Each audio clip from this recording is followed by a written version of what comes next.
Well, good evening. It is a Thursday evening, September 26, 2019, journal number 180 and T+177, 3 days to T180 in the 6 month mark, which is really exciting.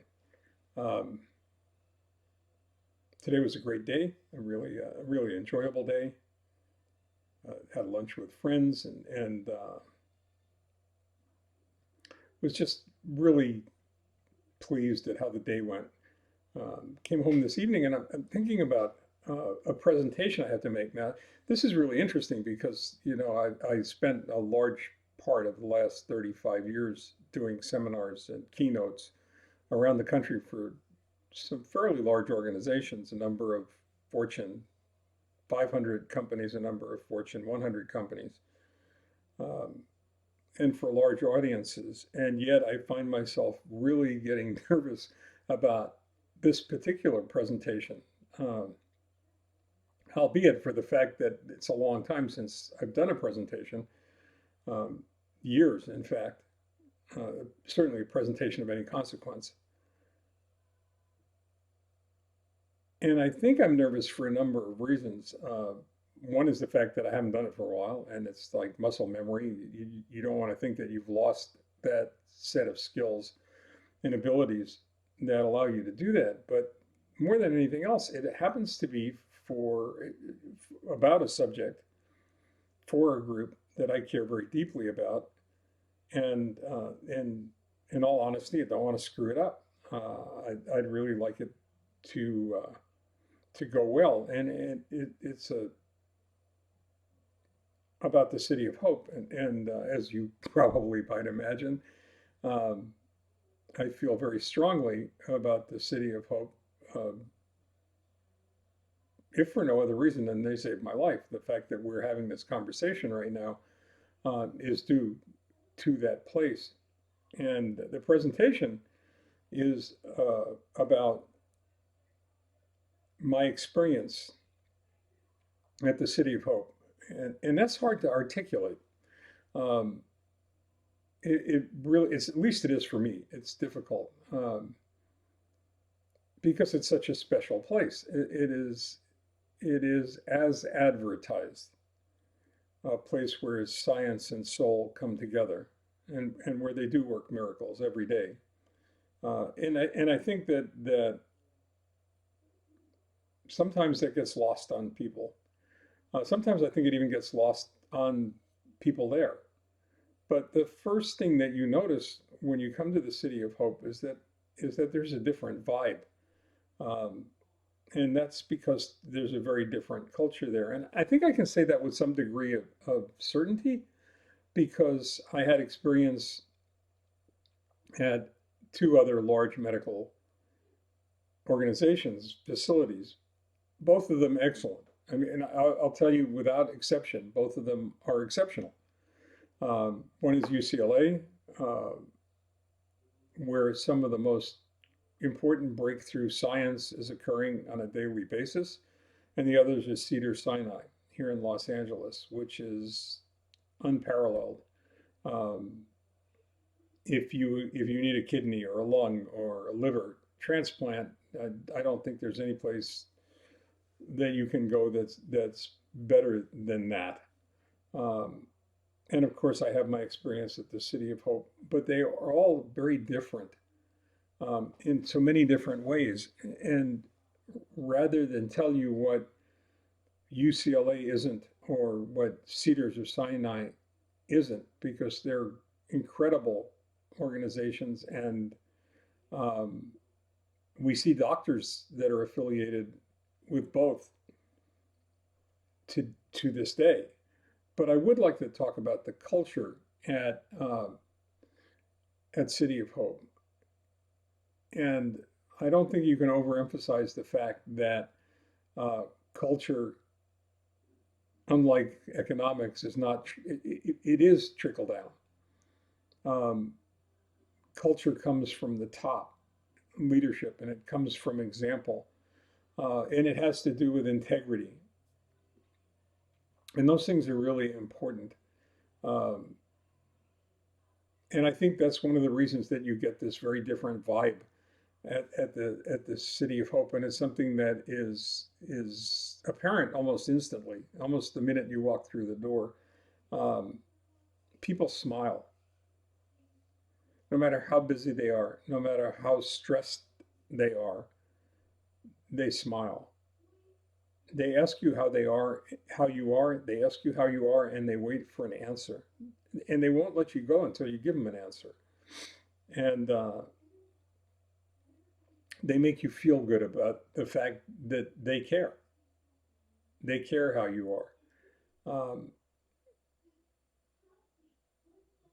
and when I say people smile, I'm not talking about people who are supposed to smile. I'm talking about kitchen workers. I'm talking about janitors and custodians. I'm talking about the cleaning staff um, that clean out the bathrooms on the sixth floor of Helford Hospital, the orderlies, and the nurses. And I've said this in other blog posts, and I'll say it here. If anybody is listening to this and they don't believe in angels, all they need to do is go to a cancer ward and interact with the nurses there, and they will know that there are angels on earth. Um, you get a different level of care because of the care, because of the caring. Um, there's a humanity involved that you don't always experience in other hospitals, where the sense that you get is that it's more clinical, more antiseptic, more mechanical. Um, the doctors and the nurses and the quality of the people that are there uh, is world class. I know my doctor and his team are the best in the world at what they do. I know that the nurse practitioners and the physician's assistants are the best there are. You know, even the phlebotomists, you know, when you have to go for 2 blood tests a week, or you go for a blood test every week, and you do that for 5 years, and you do it at 3 different places, you become quite an expert on who is the best stick around. And I can say without any doubt that the best phlebotomists in the world probably are working in the lab at the City of Hope. Um,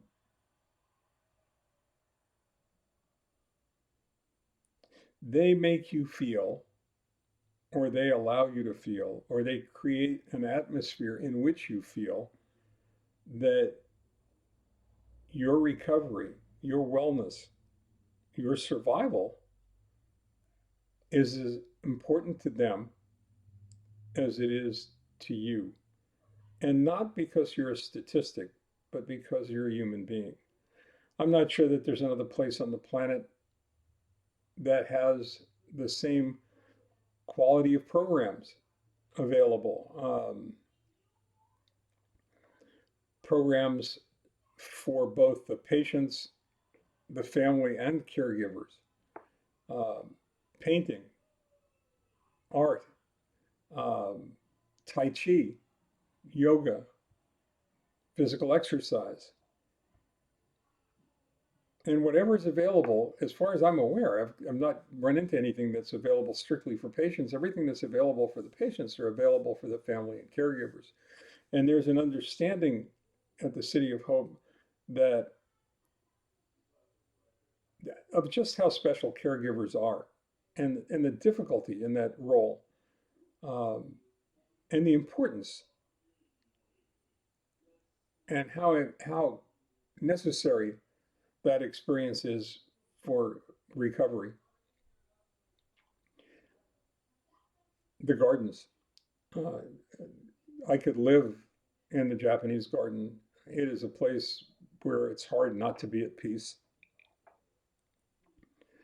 Um, it's probably one of the hidden treasures of the City of Hope. The sculpture garden is beautiful. The campus is beautiful despite all the construction. But I think the one thing that I feel most strongly about is that it is, as the name would imply, a city of hope. Um, a city where when you enter, you know that everyone is focused on your well-being and your recovery and doing everything they can to ensure that you have a positive experience there, and that they're leaving no stone unturned, they're leaving nothing undone when it comes to getting you diagnosed, treated, and out back into the world recovered from whatever disease you have. I know how difficult that was with my disease because it's so rare. So thank you for indulging me as I get ready for my presentation, because now I know what I'm going to talk about. So stay well, take care, have a wonderful evening.